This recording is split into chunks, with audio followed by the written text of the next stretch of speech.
70 S2, the Asbury Park Board of Education has provided adequate notice of this meeting by sending a notice of the time, date, location, and to the extent known, the agenda of this meeting to the Asbury Park Press, the New Coaster, on January 8th, 2021 via email. Copies of this notice have also been placed at the Administration Building, Bulletin Board, District Schools, Asbury Park Municipal Building, Asbury Park Police Department, and filed with the City Clerk on January 8th, 2021. The Asbury Park School District will provide all students with a comprehensive and progressive education where everyone possesses the skill and character to succeed in a diverse, evolving global society. Roll call, please, Mr. Hastings. Ms. Alves Anderson, Here. Ms. Breach, Ms. Cook, Mr. Grillo, Mr. LaRocca, Mr. Remy, Here. Mr. Saunders, Ms. Lozinski, Ms. Etienne. Please stand for the flag. To the flag of the United States of America and to the republic for which it stands, one nation, under God, indivisible, with liberty and justice for all.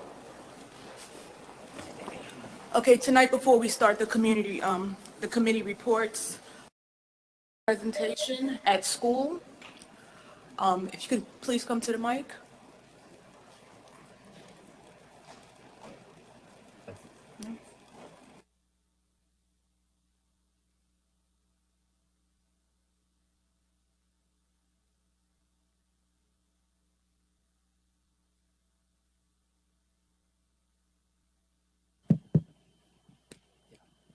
Madam President, can you hear me? Okay.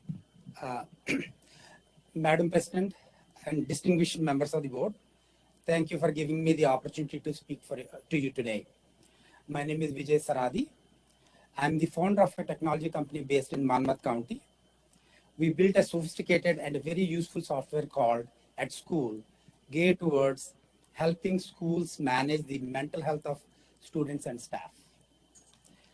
I'm here today to offer the software free of cost to you and any of the Monmouth County schools for 2 years. I'll briefly talk about myself. I'm an immigrant. I came to this great country about 31 years ago as a student.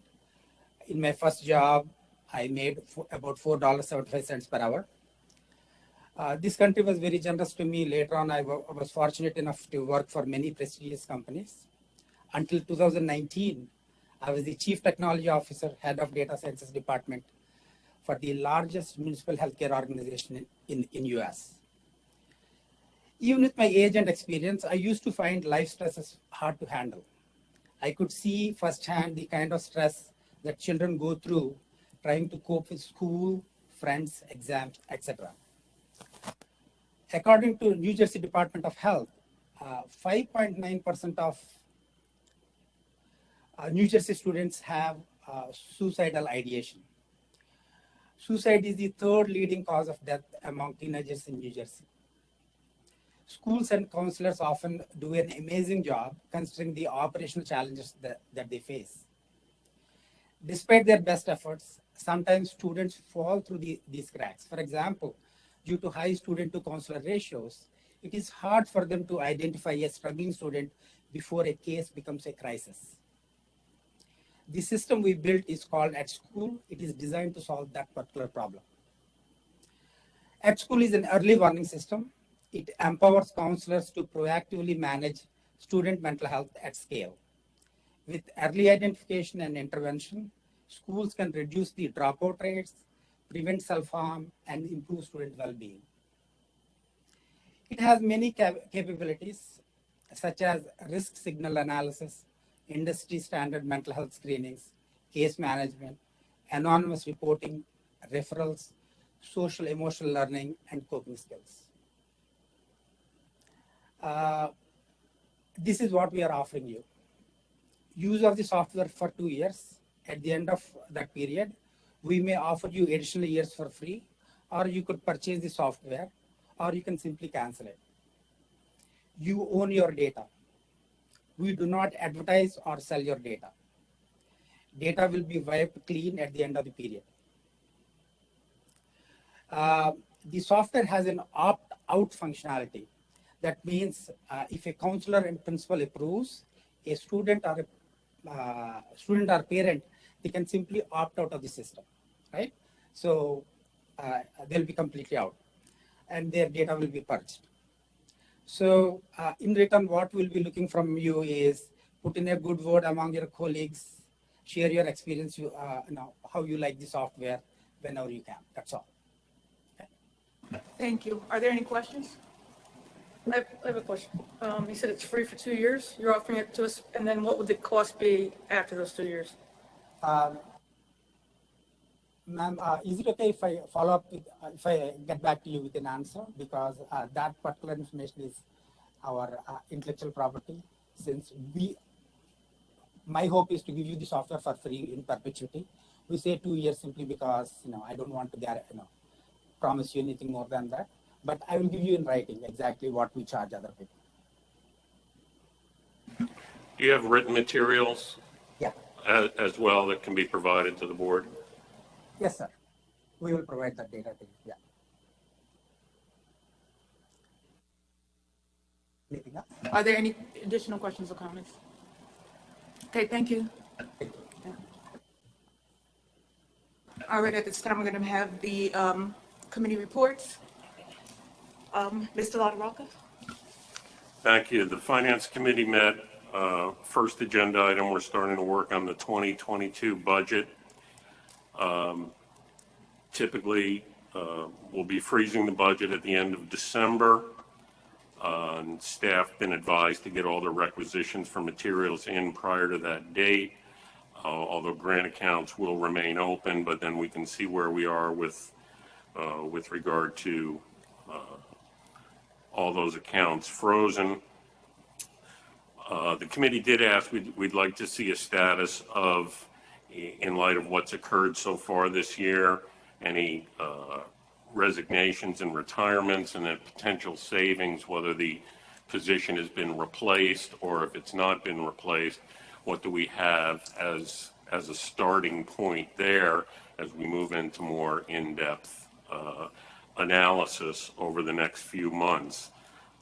We'll be looking at a budget cut in 2022 based on the S2 bill of about 6.6 million. I was going to say 6.6 million. We will also then come back and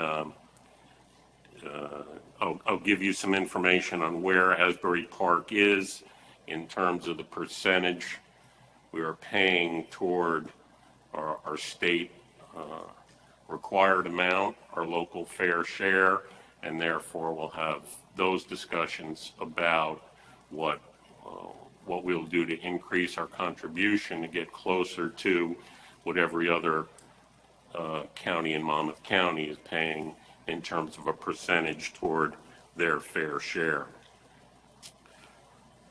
The second point with regard to substitutes, the administration did look at a survey, what's being paid. They're recommending we increase substitute pay to $105 per day. The committee agreed with that. Now that I think about it, I'm not sure if I saw that on the agenda tonight, or Jeff? No, we're waiting on a contract from Kelly to make the adjustment so that the right numbers are reflected. Okay, so we will be requesting that from you at a later date. With regard to architectural services, we received submissions from 4 architectural firms: DeCara, Rubino, PS&S, I always say Spiesel or Spiesel, and SSP. And their hourly rates were all consistent, $175 an hour, $180, $170, and $165 respectively. A subcommittee, including Chair of Building and Grounds, myself as Chair of Finance, and the Vice President, the board interviewed SSP, our current architect, and the President was there.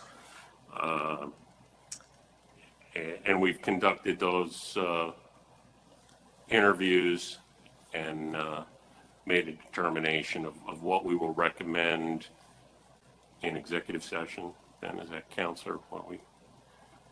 Yeah, to the extent that there's going to be additional discussion, yes, it would be appropriate for executive session under the contracts and legal advice exceptions to the Open Public Meetings Act. Thank you. Very good news with regard to solar, Bradley, Thurgood Marshall, Dr. Martin Luther King Upper Elementary, all completion and installation of solar panels, and they've been connected to the JCP&L grid. So we'd like to commend the administration as well as Solar Landscape, our contractor, for getting that done in an extremely timely fashion. We're waiting for final electrical inspection, and we still have the high school to complete, and that should be done by the end of this month. The only other discussion was, again, there's been some disparity among administrative assistant positions. So whether they were confidential or non-confidential, the administration has done that review, and the committee is going to be recommending that a few positions then be identified formally as confidential, as they are consistent with other positions that already are formally identified as confidential positions. So we support that move, and that's something else, and that will be further discussed and then recommended. And that's it. Thank you. Thank you, Mr. LaRocca. Are there any questions or comments?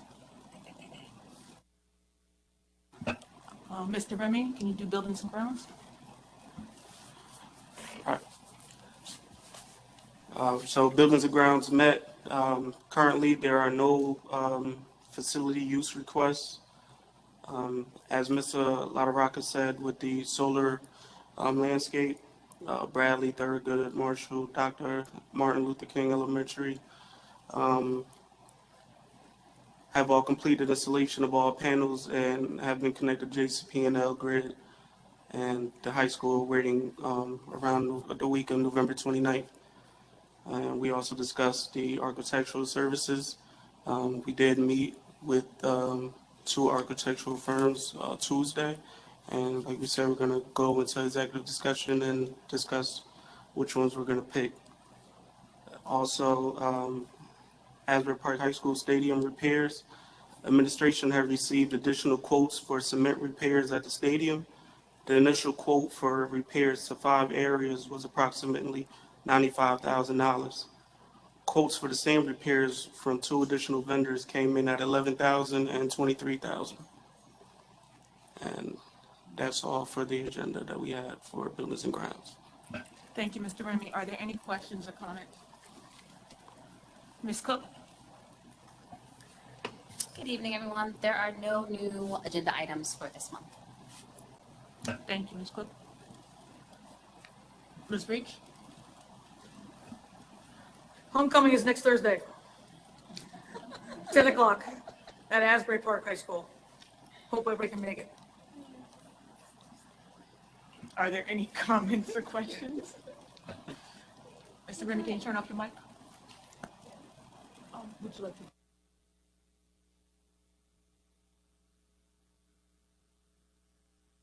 There isn't any, this is a second, I think it's a second reading, right, Jeff, on the policy? Yeah, it's the second reading from Alert 225. Yeah. It was provided by Strauss Esme. And again, those were changes that were mandatory based on executive orders from the governor or legislative changes. And the committee also continued a discussion on technology devices and the one-to-one initiative and how we handle lost or damaged Chromebooks and that issue. Thank you, Mr. Hastings. That concludes our committee reports. At this time, we're going to open the mic and the floor up to public participation. Please come to the mic, state your full name and your current address. You have 3 minutes.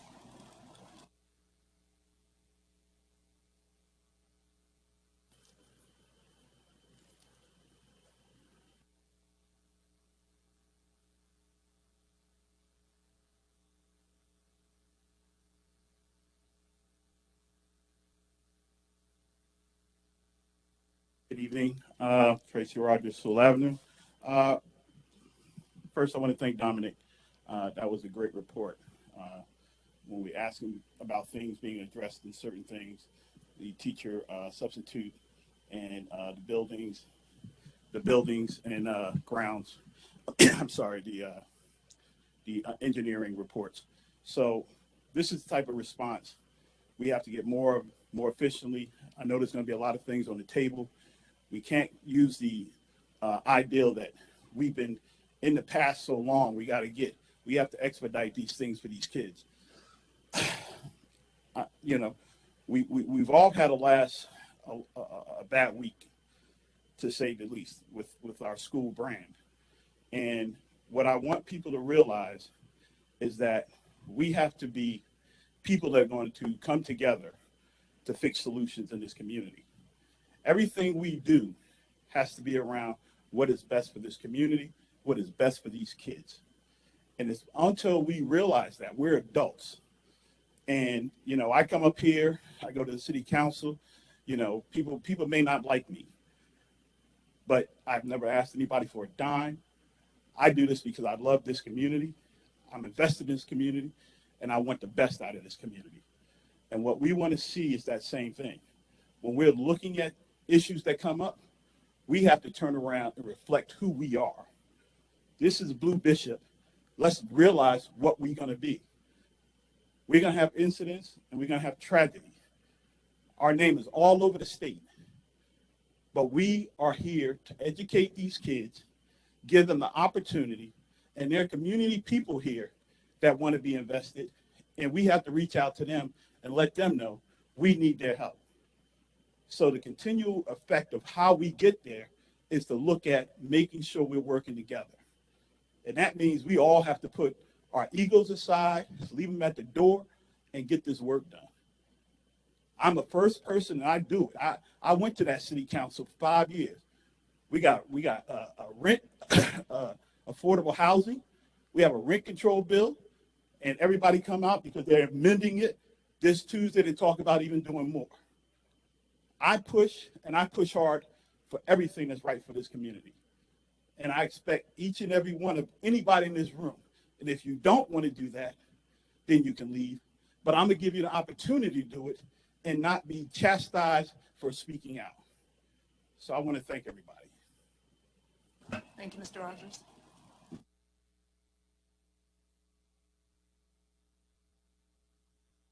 Good evening. My name is Mrs. LaShawn Anderson Bray. I live in Asbury. Once again, I'm here about my daughter, Janasia Bray. I spoke to Ms. Baumgartner. She's not very open to speak to me. I've been asking for the beginning about Janasia's pictures. No one told me about that. The same way you all speak about sports is the same way I feel about milestones in my daughter's life. Like, pictures mean a lot to me because they're milestones of her education. Sports, she's not in. Then the teachers, they're not speaking. They're asking how long she's on home instruction. You all had the paperwork and everything since the beginning. She's on home instruction due to health. It's not like she's just on home instruction. I went to the back to school.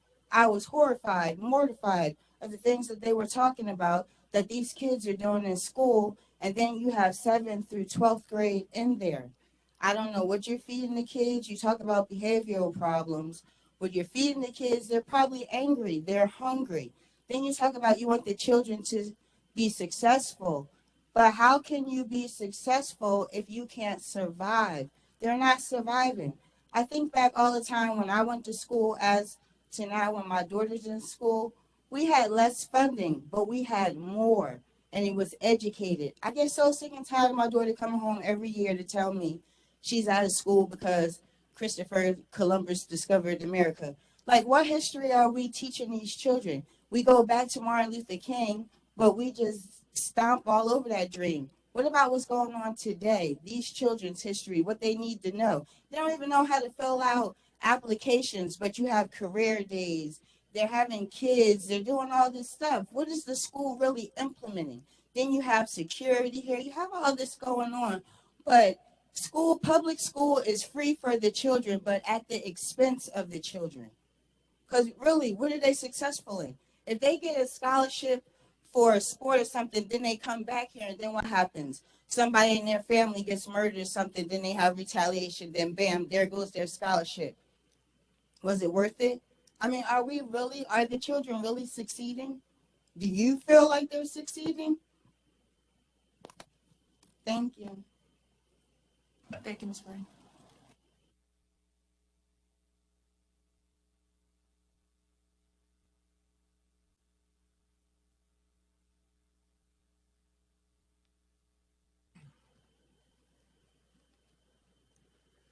Good evening. Madam President, I would like to take this time to say thank you for your service, you and the entire board who's here for the kids of this community. Mrs. Anderson, I know you two guys are leaving the board, so I want to congratulate Mr. Saunders, Ms. Cook, and also Mrs. Ricks on your being chosen winning the last election. I'm here today because I want to talk to you guys about a follow-up from the last time I was here. I spoke about a process that I was involved in with the school in reference to a coaching position, as you all know. I think that there was some bias towards me in reference to that appointment. And again, I wanted to go through the process to find out exactly what happened. So with that being said, Mr. Hastings, I have something that I would like to give to you, if I may.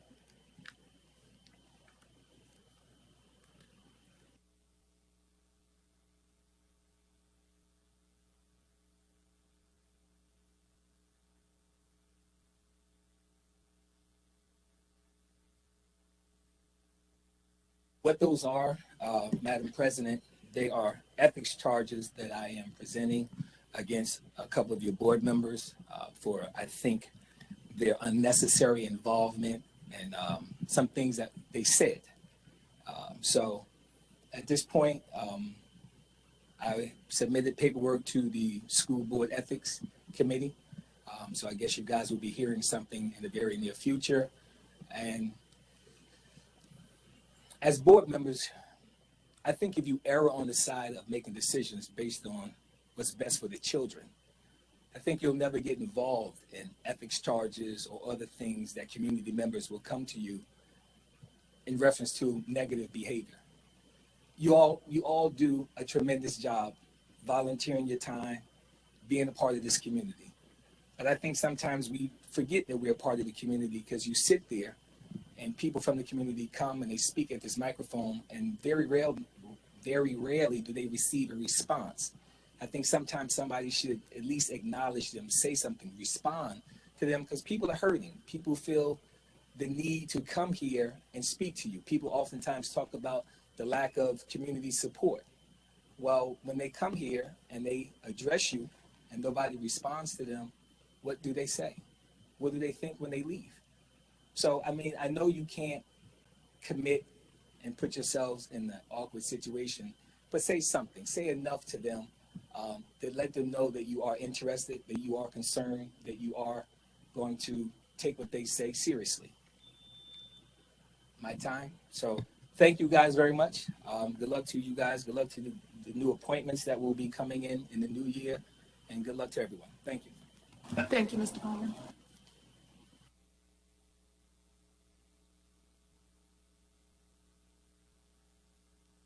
Eric Schneider, 658 Denise Court, Brick, New Jersey.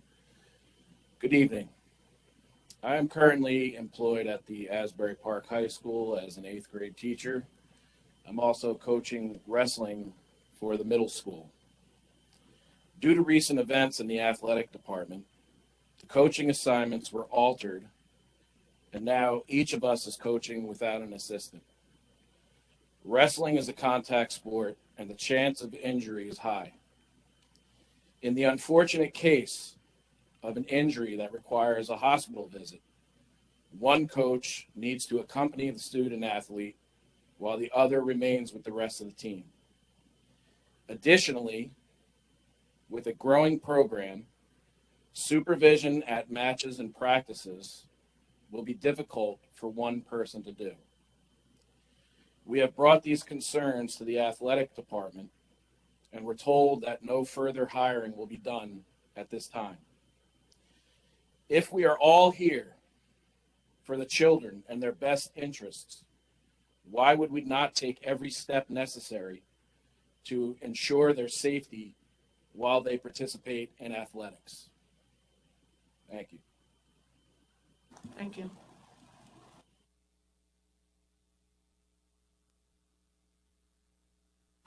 Are there any additional comments?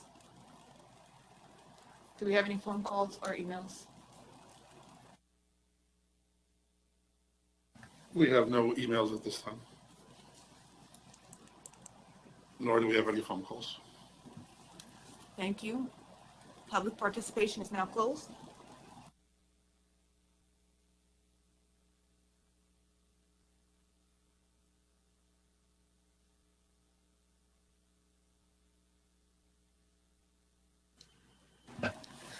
Whereas the Open Public Meeting Act allows for the exclusion from discussion at the public portion of a meeting of certain matters as outlined below. And whereas the Asbury Park Board of Education wishes to discuss such matters, may and will make such discussions public when a proper conclusion has been reached. Now therefore it be resolved that on November 18th, 2021, at Asbury Park, New Jersey, for the purpose as outlined and described below, upon return, action will not be taken. And for the members of the public and community who are here this evening, the board is going to be going into executive session to discuss confidential matters concerning personnel, school security and safety, collective bargaining, contracting, potential litigation, and matters of attorney-client privilege.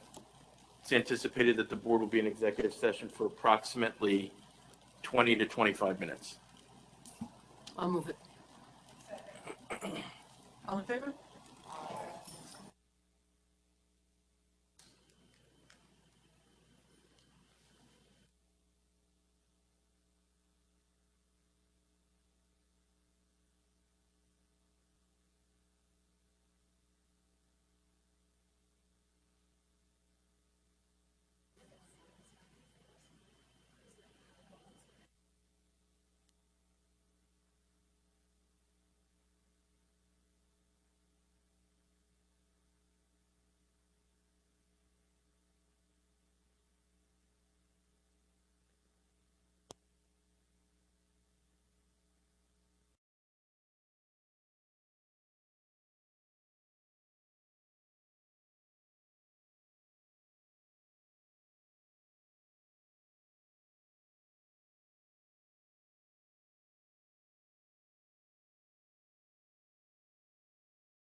In accordance with the provisions of the Open Public Meeting Act, NJSA 10-4-6 PL 1975, C231S1 amended 2006, C70 S2, the Asbury Park Board of Education has provided adequate notice of this meeting by sending a notice of the time, date, location, and to the extent known, the agenda of this meeting to the Asbury Park Press and the New Coaster on January 8, 2021 via email.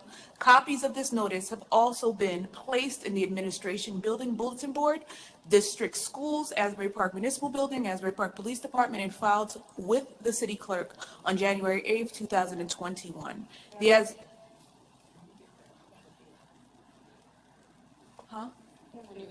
Okay. The Asbury Park School District will provide all students with a comprehensive and progressive education where everyone possesses the skill and character to succeed in a diverse, evolving global society. Roll call, please, Mr. Hastings. Ms. Alves Anderson, I'm here. Ms. Breach, Ms. Cook, Mr. Grillo, Here. Mr. LaRocca, Mr. Remy, Here. Mr. Saunders, Ms. Lozinski, Ms. Etienne. Here. Yes, please, Ms. Alves Anderson. Good evening, everyone. This is our 7 o'clock meeting. So that everyone can hear what we are saying, we need you to silence your phones, and we also need you to be quiet. Please, no conversations. Thank you, Madam President. Thank you. May we stand for the flag?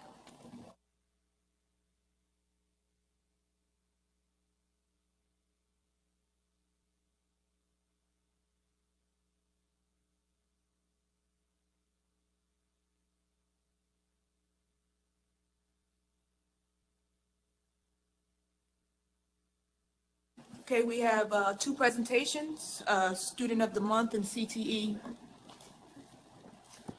Good evening, Madam President. Good evening, ladies and gentlemen. Welcome to the November board meeting.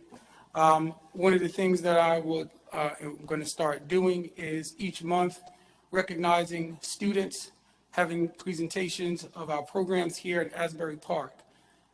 With that being said, this month, each school will be recognizing a Student of the Month to be recognized at each board meeting each month. So to those families of the students that are here and to those in the audience, please let's give the staff, the principals, they will come up. We will have a certificate.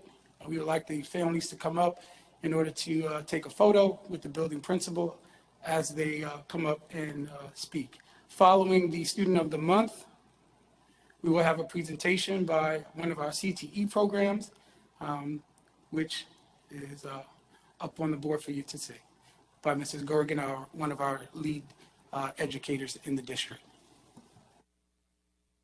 So first school up, Ms. Thea Jackson Byers from Bradley Elementary.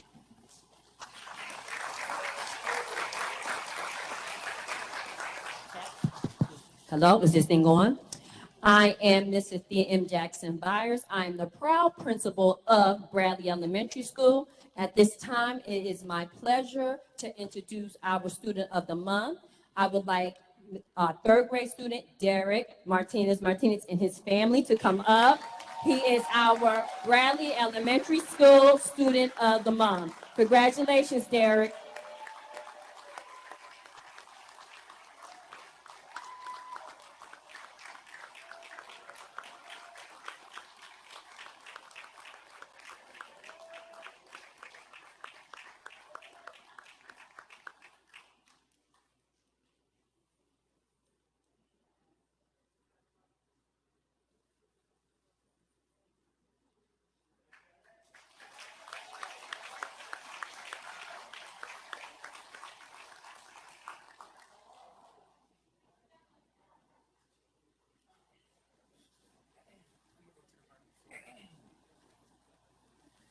Each student will be getting a certificate as well as a district pendant. Next up, Mr. Perry Medina from MLK Upper Elementary. Good evening. Thank you. My name is Mr. Perry Medina, principal of MLK Upper Elementary, and it is my true pleasure and great honor to introduce Alondra Machuca Cruz as our Student of the Month. Alondra, for the record, she is awesome.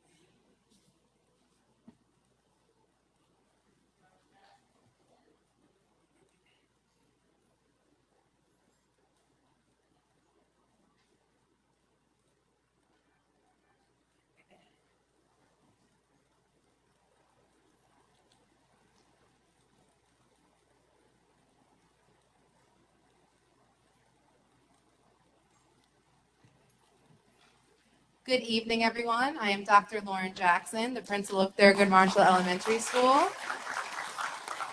And our student of the month is a third grader, an exceptional young man from Mrs. Jackie Vasico Knox's homeroom, Mr. Joshua Examo. He is running late. Mom did just call me, and they are on their way. So on behalf of him and his family, we will accept the award at this time. So a round of applause for him.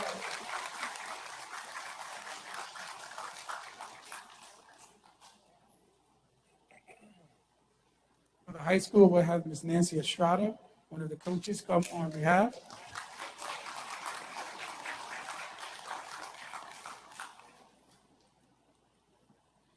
Good evening. On behalf of Principal Baumgartner and Asbury Park High School, we are more than pleased to announce the Peter Altidore, Student of the Month for Asbury Park High School. He entered our district as an ELL student, and now he is in all honors classes.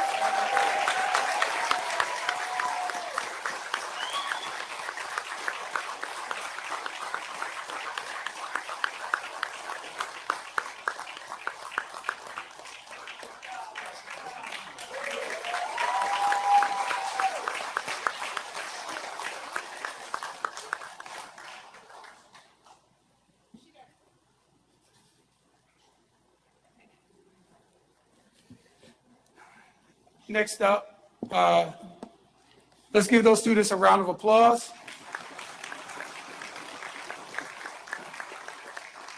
Next up, we will have our presentation on one of our CTE programs in the district. Mrs. Gorgon, you can come up.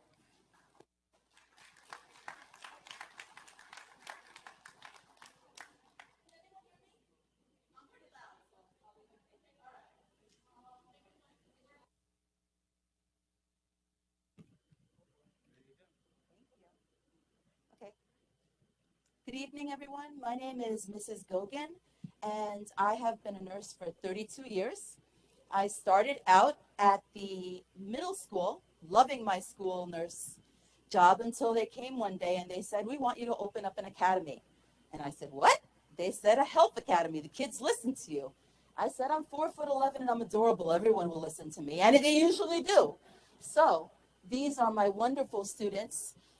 Right now, with the assistance of the superintendent, thank you, and Dr. Howard, now we also have the 7th and 8th graders, which we see. So now that's wonderful because it's a precursor to seeing which of those students want to be in the 9th grade for the allied health. Because once a student decides to go into an academy because they want to, they'll succeed. Years ago, that wasn't always the case. So we have numerous academies that hopefully will be able to come and you'll be able to see. So I want to introduce you to some of my students. Peter Altidore, here we go. Miss Ariande Garcia, Nadia Ruiz, my future Jones, Ariane Gonzalez-Shat, Leslie Quiros, and Zonia Tefalito. Okay. So again, we have everyone from the 7th through the 12th grade. 7th and 8th grade are just a CTE exploratory group. The 9th, 10th, 11th, and 12th are part of the Rutgers program. So I am also a Rutgers professor. So the students take the class throughout the year. Then at the end of the year, if they are eligible, which they are, they can take a Rutgers CLEP exam, which will provide them with actual college credits. And since it's a university, it really is transferable to almost any place. Okay? So we're just going to go over some of the classes here. CTE is Career and Technical Education. So basically, I am here to provide the medical assistance. It's not just training the students to be nurses or doctors. There are numerous careers in which, if you like art, you can be an artist for drawing. You can do modeling. If you're into computers, it's not just nurses and doctors. So it's a way to help bridge the gap between the students' high school and the post-secondary plans. The benefits is that it increases the students' proficiency and employability. It also teaches them real-life skills. Besides the regular lessons that we have a 2,100 square foot area with actual hospital beds, actual equipment. We have 300-pound dummies so that the students can actually do the simulations. We have simulations with blood pressures so that they could listen to it. We just acquired simulations so they could learn how to draw blood, so they could learn how to do IVs. We're working very closely with Jersey Shore. They are helping us, and Bayshore, and they're providing a lot of equipment to us, which is very beneficial. Because in a hospital, you're only allowed to use equipment for a certain number of years, then it has to go to biomed. But if we're using it for teaching, then they're allowed to give it to us, even if it's expired. So that really does help. Okay, in regards to the classes, the first class is Introduction to Healthcare and Careers. It basically just teaches them about the healthcare, the system, communications, electronics. They know about Medicare, Medicaid. They know a lot of information. Careers and traits of the healthcare professional, and safety, infection, and control. This class is taught in 2 sections, one in freshman year, part 1, and the second in sophomore year, part 2, because Rutgers wants the students to be sophomores before they can take the actual exam. Okay? The next class that is one of the most important is the Patient Care Technician class. Now, this is done when they are seniors. And when they take this class, they are actually eligible to take a license, like a nursing license. They take an exam, and this will provide them a certification where they can work in the hospitals, they can work in the doctor's offices, and it makes good money. I mean, my daughter took this class because she's a nurse. She was in nursing school, and she started making $18 an hour. And Jersey Shore is willing to hire our students because, one, obviously a lot of them are Spanish. They speak the language. A lot of them are Creole. That's something that the hospitals very need in a lot. So we have the 6 modules, which they learn patient care, they learn safety, professional responsibilities, they learn infection control, phlebotomy, so they could work for Labcorp, and they also work for EKG monitoring. With this actual program, Home Drugs in Asbury Park has allowed our students to be able to go and do clinical, and they actually hired my friend, Mr. Peter here. Yes.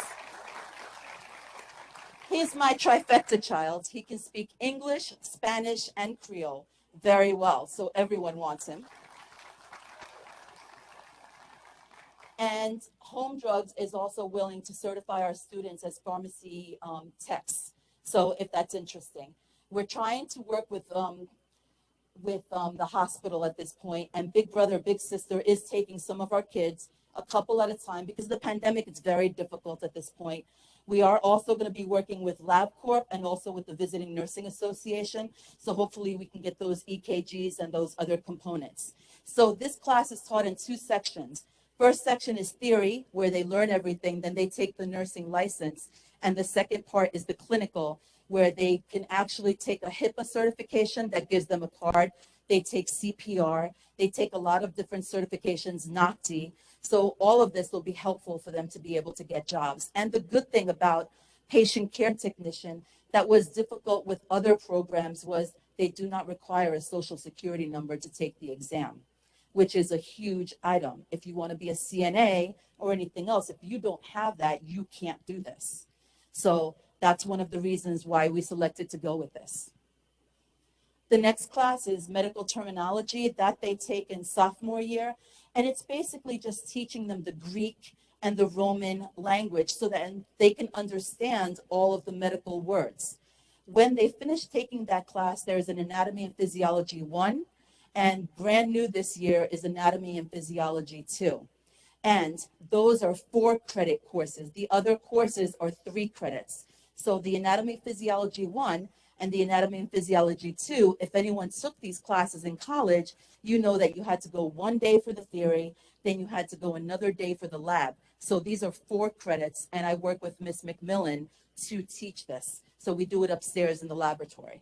So this is very good for them. And once they take these classes, that means they don't have to take it in college. So that helps them advance. The PCT course that I had told you about is offered at Brookdale, and it's offered for $5,000. Our students don't have to pay for that. We even pay for the exams. We do everything for them as long as they do everything that I ask them to, which they do. Correct? Okay. Lesson plans. Just wanted to give you an idea. It is based on Rutgers, but Rutgers does allow us the ability to modify the course. It is an honors course, but I have students that were never honors students, but once they start doing it and they get happy and they get excited, they take pictures of their A+, they're sending them home.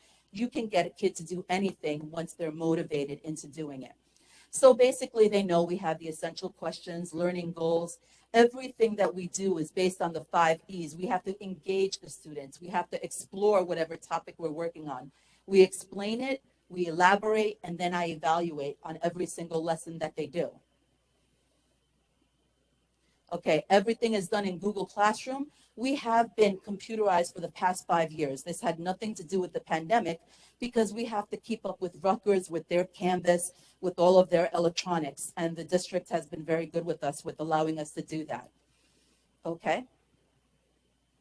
Here is just a sample of all of the different things that they do.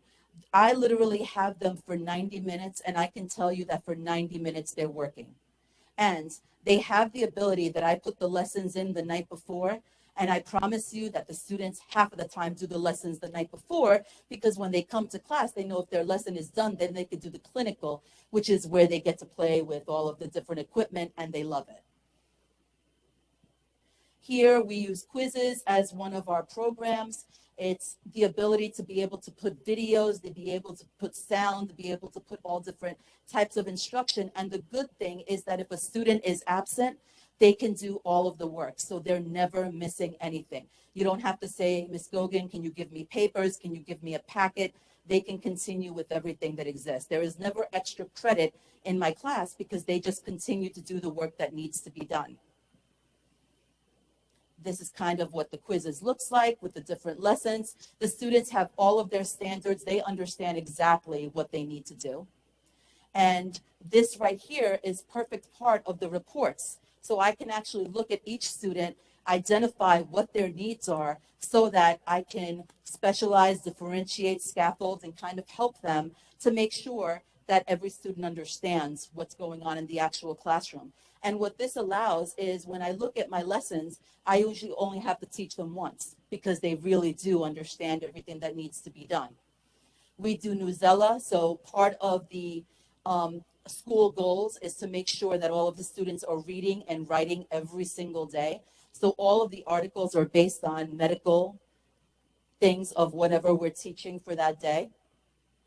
And basically that's it. We also do math every single day because one of the goals for the students was math.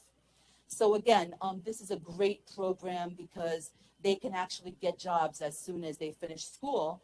And this is applicable. And a lot of times there's waiting lists to be able to go to nursing school, to all these different schools.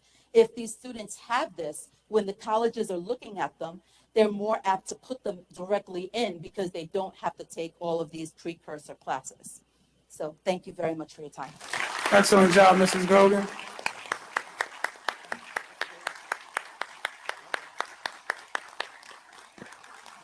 Thank you, students. Thank you for coming out this evening. We do have Dr. Jackson. Her student has arrived. So we want to do that, and then, Madam President, that'll conclude. Good evening again, everyone. My name is Dr. Lauren Jackson, the principal of Thurgood Marshall Elementary School, and I am so delighted to award and honor Mr. Joshua Examo, a third grade student from Miss Jackie Vasico Knox's homeroom, for our Student of the Month, and his family. Family, come up. And family, too.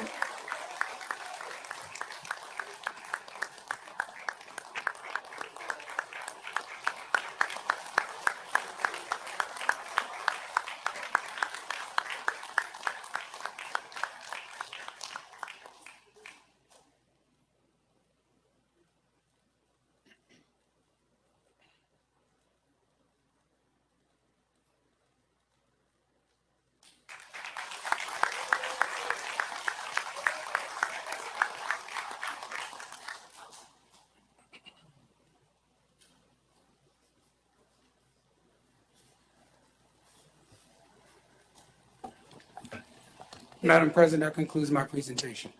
Thank you, Dr. Adams. I want to say, Ms. Gogan, thank you very much. I know all the work you've done to expand the program and to find different things for our kids to do. And congratulations to all the students of the month and their principals and their families. All right, Superintendent, do you have any reports? No reports? Okay, we have a monthly HIB report. Let's give that. Why is it on this one? It's on. Okay. Okay, at this point in time, we're going to open the floor up to public participation. Please come up to the mic, state your name and your address. You have 3 minutes.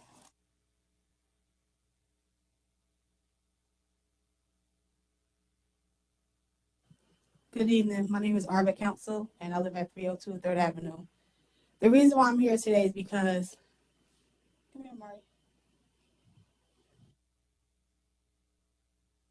My son Amari Hellman was exposed to COVID at school.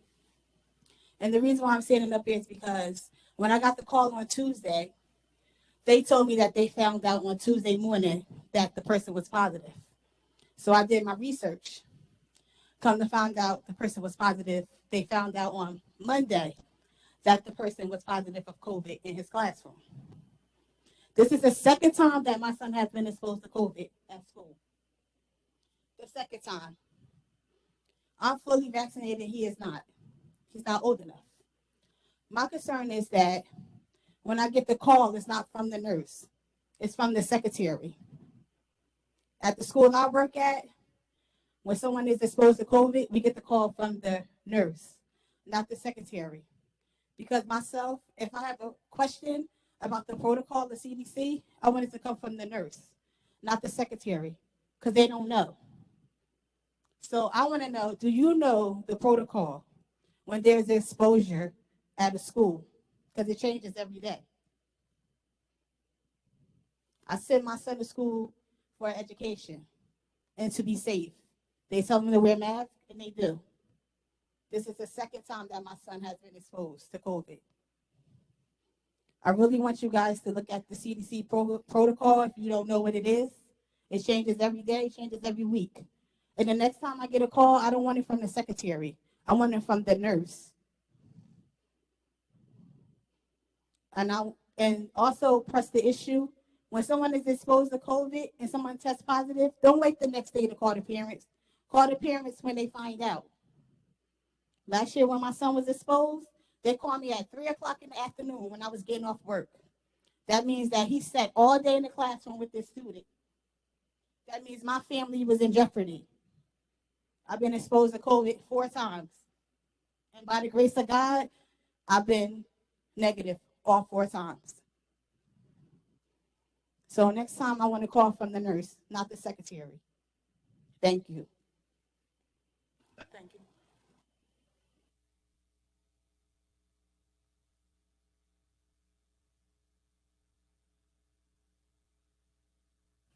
Tracy Rogers, Sewell Avenue. First, that presentation was excellent. I think we have to look at quite a few different aspects of what created that presentation. One is the students. Number two, I've come to programs before where kids were given certificates and acknowledgement, but their parents weren't there. All the parents were here.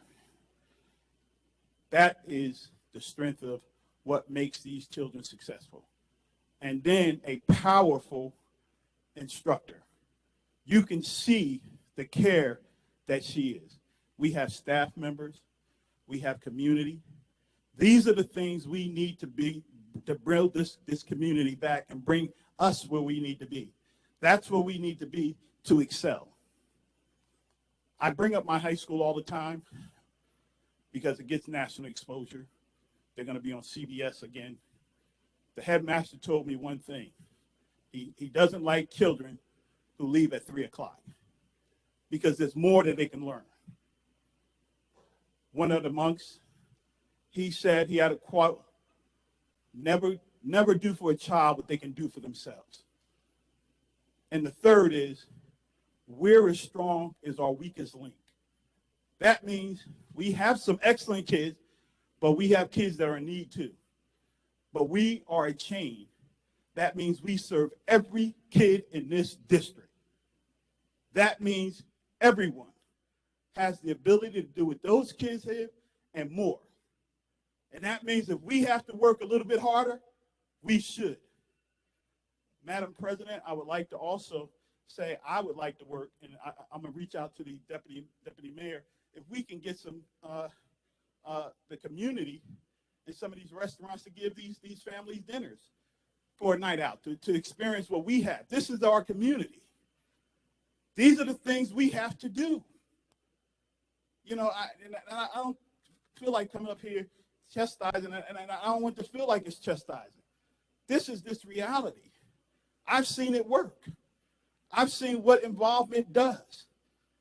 So when we all work together and get rid of nonsense, we can be successful. And we see it. We have it. We had some wonderful kids, some up here, and we have to not look at the ones that are lucky enough to have their families, but everyone. We all are their parents. So let's get together and let's get this done. Thank you. Thank you.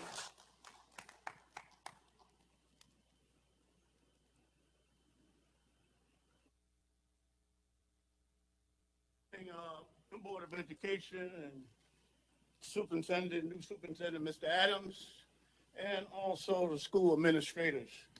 My name is Frank Syfax, lifelong resident here in Asbury Park, and live here at 1403 Bangs Avenue. It's three things I would like to bring up, but I know I only have 3 minutes. And the three things is talking about our African American history. Number two, talking about our financial literacy program that Governor Murphy has introduced. And also to bring back our civics to the classrooms, because civics is where our kids would be able to learn a lot. Because when I was going to school, that's all they was talking about, government and all that kind of stuff. But anyway, I just want to talk about African American history. A little study that was made, schools are not adequately teaching the history of American slavery. Educators are not sufficiently prepared to really teach it. Textbooks do not have enough material about it. And as a result, students lack a basic knowledge of the important role it's played in shaping the United States of America. And the impact continues to have on race a relationship that really, it hurts our children. Now, I know white, black, Hispanic, I can understand that. But really, we need just to get the basic fact. Yeah, we talk about Martin Luther King, we talk about Malcolm X, Rosa Parks and all that. But in slavery, our black people introduced so many types of inventions and make your head swim. But nobody really talks about it. And my concern is that really we just want to start doing basic stuff as far as our history goes. And I know that the Board of Education can introduce some kind of plan where you can start bringing this up. Now, next thing is the financial literacy, okay? Now, financial literacy, Governor Murphy has enacted the law, whatever the case may be. And our children at an early age, need to start right in the elementary school. Because our kids, they know about numbers. They really can do a little something. Now, when you go to other schools, they teach you at an early age. Investments and everything. It's just like nobody knows about how to balance a checkbook. We really need our kids to be able to understand what this is all about. Because out there on the avenue and everything, the check cashing machines are making a pocket full of money. Thank you. And just to make sure that you know that there is a law about the Amistad Commission for our history. Thank you, and have a blessed evening. Thank you, Mr. Syphax. That was spot on. John Napolitani, President of the Asbury Park Education Association, 8 Old Weathersfield Road, Ocean, New Jersey. After 23 years as a dedicated coach, I find that my appointment back in September, along with three other coaches, has been rescinded this evening. No, I didn't receive a call, email, or other communication in regard to this action being taken this evening. The lack of unprofessionalism on this dais is not surprising at this point. You did the same thing to me on August 27th. Again, completely unprofessional, but I'm not the only one that this happens to. So we can't charge you with discrimination on that because you do it to every staff member. There's never a call made to anybody. Sir, you were appointed the superintendent of schools unanimously by this board. It's no secret that the staff did a survey back in May where the majority of the staff surveyed didn't feel in the same favor. But the fact remains, you garnered the support of the board in the same fashion that Superintendent Lewis did in 1997. So let me formally congratulate you on this anointment by the board. That was very Point of order, excellent. Madam President. You should be directing your comments to the board president, Mr. Knapp. And she can read all that to him. With that being said, it's time to use the position and try to bring this district together.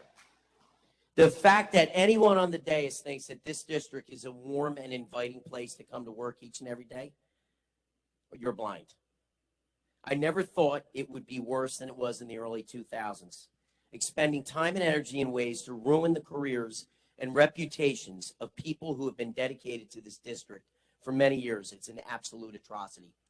An investigation into 2 of my assistant coaches that I represent and the athletic director is nothing more than a witch hunt when you've already got the facts of the case. Bring those men back that have families, homes, and good reputations prior to this back. I'm disgusted that some of the board members have such disdain for this leadership team, the APEA, that you don't do what's right by the district. I feel like no board member up here cares about any of these staff members. Right now, you don't. Look back to the boards that were successful and got things done. They looked at collaboration with the association and the administration. And I can give you several boards that did that. Here's a quick recap of the last 6 months. 30 staff moves over the summer. No educationally sound reason whatsoever than to put people in places where they don't know what they're doing. No notification of these changes. I, for one, got my messages on a plane coming home taking my son from college because they saw it on an agenda. The principal didn't even have the decency to contact me and let me know this was happening. This shows how unprofessional things are right now. I'll end here because I see the clock going. And you stopped me a little bit, so I'm going to take a few extra seconds. I'm embarrassed for the city and my colleagues who struggle day in and day out to come to work in this dysfunctional atmosphere. I worked in the private sector, and I've never seen such unprofessionalism as this.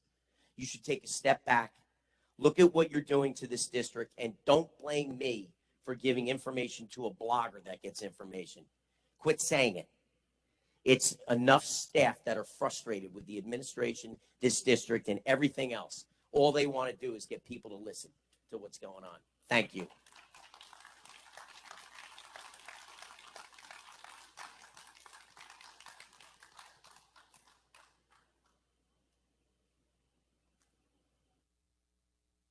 Good evening, ladies and gentlemen. My name is Sean Hamilton. I'm a 22-year classroom teacher here in Asbury Park, currently teaching 4th grade at Martin Luther King. I live at 84 Creek Road in Keensburg. Sadly, I stand here again at the podium, shaking my head at the dysfunction in our district. We're all deeply troubled by the incident at the stadium. Nobody needs that kind of publicity, and we don't need another black eye for this district. But I want to know why has Mark Tribino, the athletic director, coaches Matt Artizone and Lamar Davenport been suspended when clearly they had nothing to do with the unfortunate incident at the stadium? I see this as a witch hunt. So I'm sorry to steal your line there, Mr. Knapp. I want to know when it's going to end. Our president was targeted with his staff change so that no union business could be done. That was blatant and obvious. Not a very good smokescreen. Mr. Tribino, a very popular principal, an athletic director, and educator, was also targeted. It seems like he's floating out on an island somewhere. At least we have the knowledge that we have the NJEA standing behind us. He has nobody now, since he is a director and not a member of the Principals Association.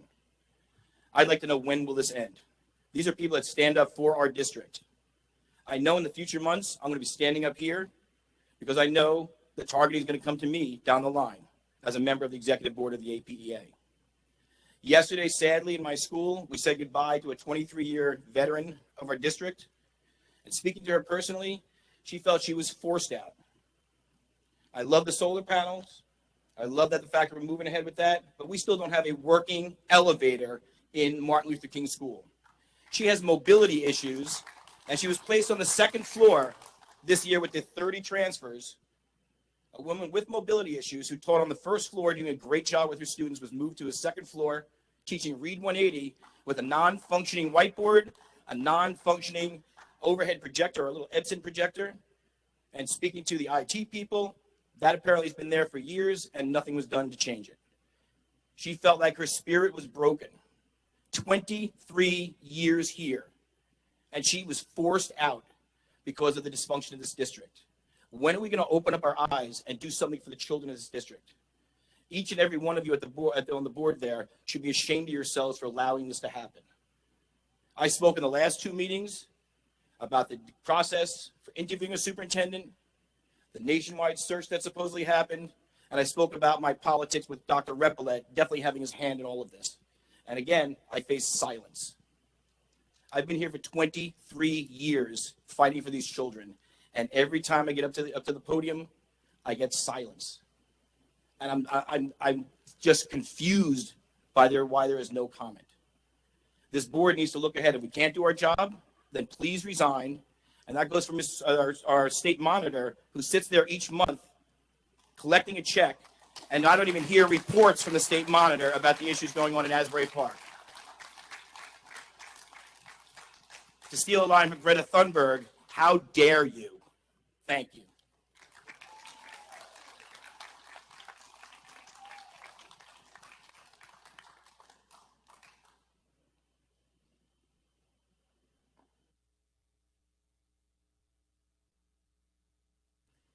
Good evening, one and all. My name is Sean O'Scanlan, 176 Hyers Mill Road, Colts Neck, New Jersey. For those of you that don't know me, I am a 20-year veteran here, teacher here at the district. In that time, I've seen a ton of stuff happen. But recently, it seems we wind up on the news and all over social media more often than ever before. And unfortunately, it's never for the right reasons. The past 2 weeks, we've been on the front page of the press, on News 12, NJ.com, different blogs, different sports sites. And what troubles me the most, and many other people both in and out of the district, is that it doesn't seem to make a lot of sense, at least from the outside looking in. I understand people make mistakes and there are consequences for that and a level of responsibility that goes with that. And that makes complete valid sense. But It seems like in addition to the person directly involved, we're also suspending assistant coaches who weren't there and weren't involved, one of which was a former student and a success story from our district, and also an athletic director who wasn't there and wasn't involved. And none of that really makes sense. It's on par with me wanting a kid suspended from my class for something that happened when they weren't even there. It's unfair.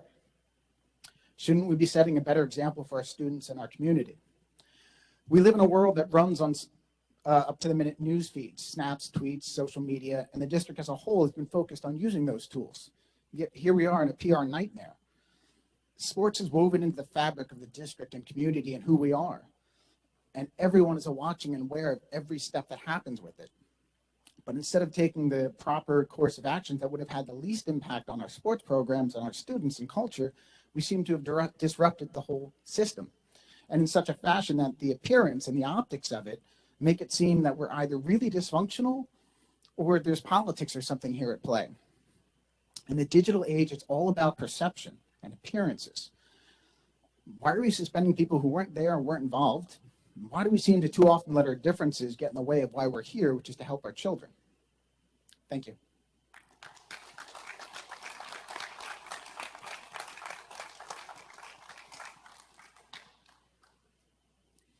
Good evening. My name is Karen Lee Schwartz. I'm a highly qualified music teacher in the district for 18 years. I've been teaching music in New Jersey for almost 33 years. My degree says comprehensive music education, K through 12, vocal and instrumental, and I just received my master's degree in jazz history and research from Rutgers University. I've been the elementary music teacher in the district for 6 years, and I served as a high school band and chorus director for 14 years, from 2004 to 2017. Thank you. I have a few questions. Why are general education classroom teachers being directed to give elementary students grades in the subject of art, which they do not teach and are not certified or qualified to teach?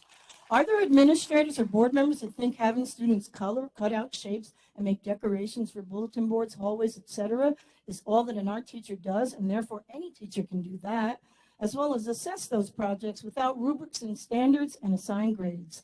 If that is the case, is it possible that possibly other special area subjects could happen? If someone knows how to play the guitar and sing some songs with the students, are they now a qualified music teacher? I taught my students how to sing a number of songs in Spanish. Can I give them their Spanish grade? Why do music, art, physics, education, etc. teachers go to college and become certified and highly qualified in our content areas if anyone with just a little effort can do our jobs? Is anyone aware of the fact that the high school band program has been steadily declining for the past 5 or 6 years, long before the COVID-19 pandemic? Has anyone asked to meet with the music teachers in the district to ask what could be the possible cause for the declining interest in numbers? And if, based on their experience and expertise, could be some possible solutions to this problem? Where's the band on the Thanksgiving game this year? Neptune will come into our stadium with a full band, and we will be silent. Why has every other school district in the area been able to keep their band programs afloat even during a pandemic? Why are the concerts and programs presented by our music teachers so poorly attended by board members and administrators? Why isn't there a budget to ensure that all those performances are video recorded, like all the middle and high school sporting events, so they can be watched later by interested parties and used by teachers and students to critique and improve their performances like the sports teams do? Did anyone realize that the restructuring of the school district result in our middle school band director becoming an elementary general music teacher, and that there is currently no instrumental music being offered to our 7th and 8th grade students? Did anyone consider the adverse effect this would have on our high school band program? Please let me know if anyone from our Department of Curriculum and Instruction or Board of Ed is interested in meeting with me and my colleagues to address these concerns. I leave you with this thought. Music and art programs are like flowers. If you don't water them, give them room to grow and plenty of light, they will die.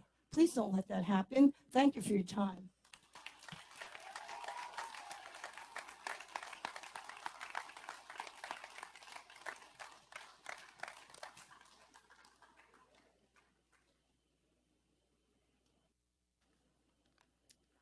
All right. Hi, everyone. We are representing kindergarten teachers throughout the district, and my name is Lynn Johnson, 33 Peachtree Road, Oakhurst. My name is Jennifer Hamilton, 84 Creek Road, Keensburg.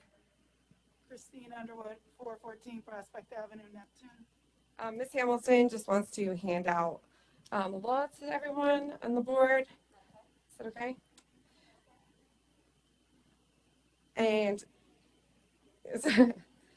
at this time, we're requesting answers tonight in regards to Law 6A 13-32, which regards full-day kindergarten requirements. Can we please explain why we are not in compliance by having full-time paraprofessionals in each room? The law states that school districts in which 40% or more of the students who are at risk, as defined in PL 2007 C260, shall maintain all existing full-day kindergarten programs, have a teacher's aide for each classroom, and the class sizes for these classrooms shall not exceed 21 students. Currently in Bradley, we each have 19 students each, with a shared teacher's aide. Not only are our students at-risk population, we're also dealing with the lack of instruction that was due to lack of technology that occurred during the COVID pandemic. We're doing our best at differentiating for all learners, but not having full-time paraprofessionals, it's challenging to work in small groups, and our students are struggling with independent work centers, which could lead to behavioral issues. Also, with no substitutes in the district, when a teacher needs to take off due to illness, the classes are split and make the class sizes much larger. This is over the limit, and there is not enough seating for this to happen. Are you aware that this is going on? When will this law be followed? We have been asking about this since February of 2020 when we returned to in-person instruction. Prior to the pandemic, we followed the law and every kindergarten class had a full-time paraprofessional. Just wanted to see if we were going to address it at all. Also, just a sidebar comment is our Asbury family, the coaches, I really hope that you guys take a look at that, of the 3 coaches who were not involved, and it's their family life, it's their students, their athletes who are very confused, and it seems that everybody would like some answers, students, faculty, and the coaches. Thank you.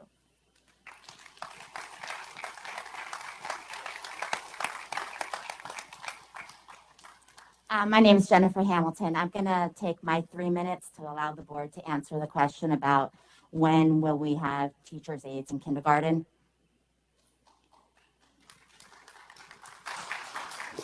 Respectfully, this is public comment. It's not public question and answer, so we're going to take your comments. If you have any more, you're free to give them. I do have some more. I want you all to know that the kindergarten teachers love their job. We are the foundation. We button, we zipper, we tie shoes, and we love doing it. We teach them to hold pencils, to cut. We love doing it, but we need help. And we've been asking since February, since we returned in-person learning. When?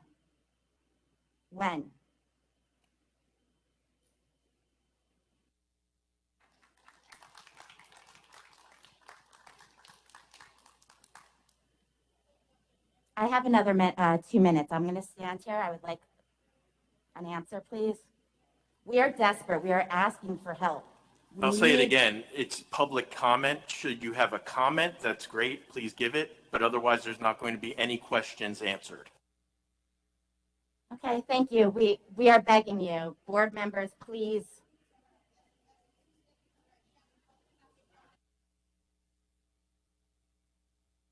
The kindergarten teachers are begging you. We love our job. We love our students. We love what we do. We need help. We are the foundation.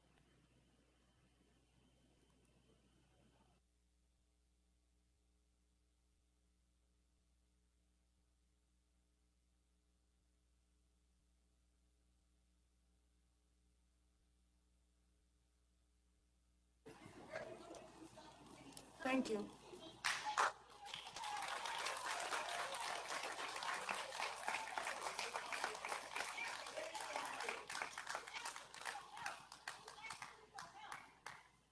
We need your help.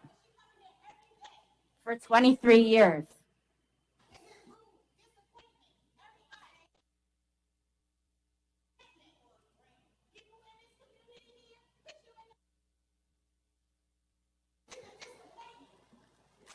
Thank you very much.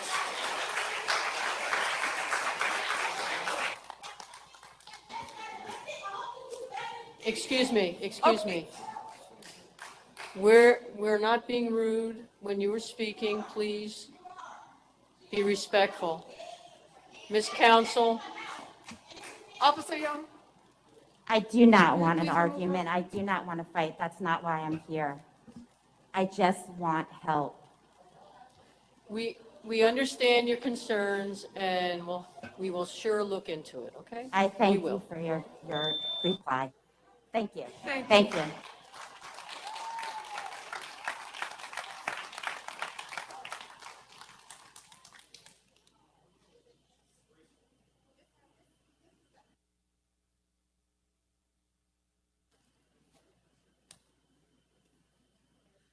Hello. Good evening. My name is Meg Watkins. I've been with the district almost 20 years. I currently teach math, POR, and I love my job.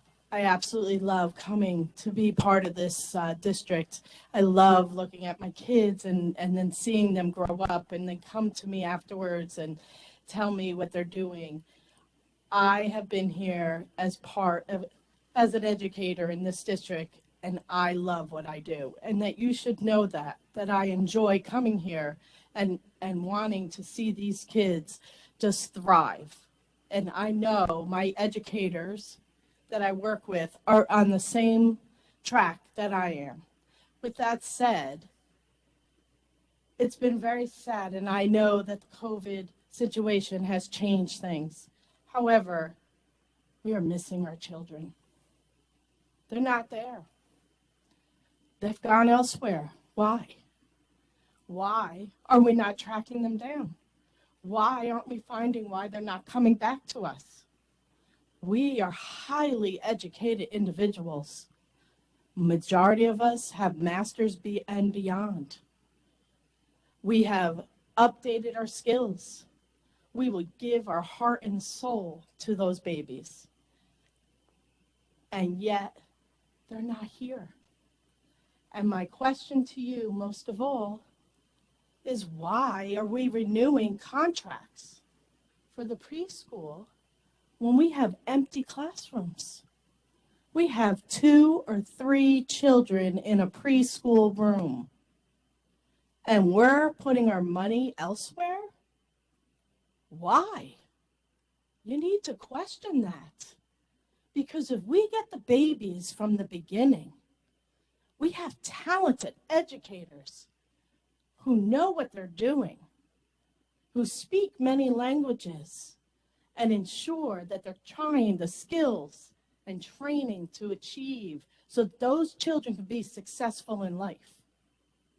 Why are we offering these contracts to outsiders and instead getting those children back in our classroom, get our classrooms filled so that we're not walking through the halls and seeing empty hallways, empty classrooms? Shame, shame.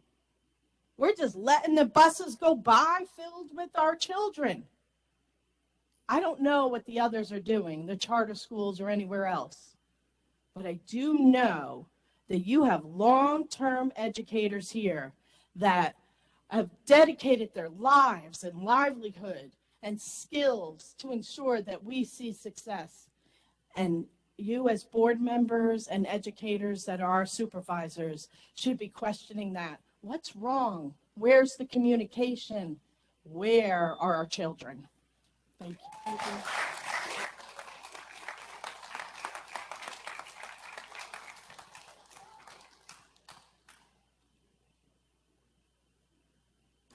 Are there any more comments?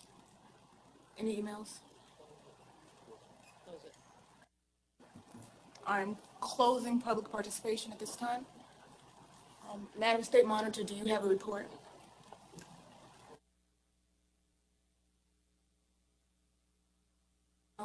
At this time, I would like to ask Dr. Adams for a consent agenda. Acceptance of the minutes. Mr. Hastings. Thank you, Madam President. Could I have a motion for item 10A through E on page A1 and A2? I make the motion. Okay. Second. Questions or comments? Ms. Etienne? No. Yes. Ms. Lozinski? Yes. Sabas Anderson? Yes. Ms. Breach? Ms. Cook? Mr. Grillo? Yes. Mr. LaRocca? Mr. Remy? Yes. Mr. Saunders? Yes. Motion carries. Thank you. At this time, I would like to ask. Madam President, can I have a consent agenda from all items on B1 through B4? I'll move it.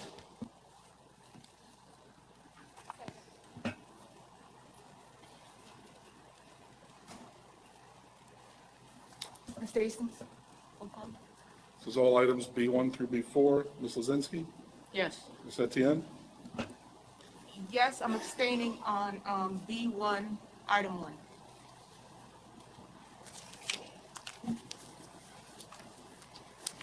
Sabas Anderson? Yes. Ms. Breach? Ms. Cook? Mr. Grillo? Yes, I'm stating on B1, item 1. I'm sorry, B1 item? B1, item 1. Thank you. Mr. LaRocca? Mr. Remy? Yes. Mr. Saunders? Yes. All items carry. Mr. Hastings, would you like to ask for consent agenda? Yes, Madam President.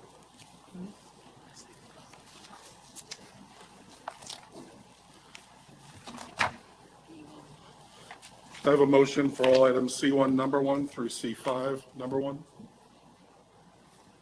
Second. Question?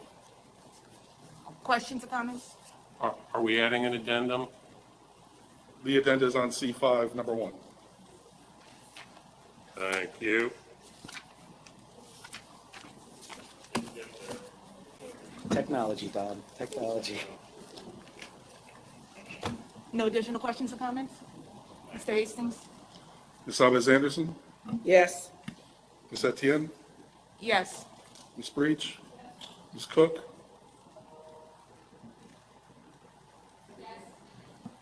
Mr. Grillo?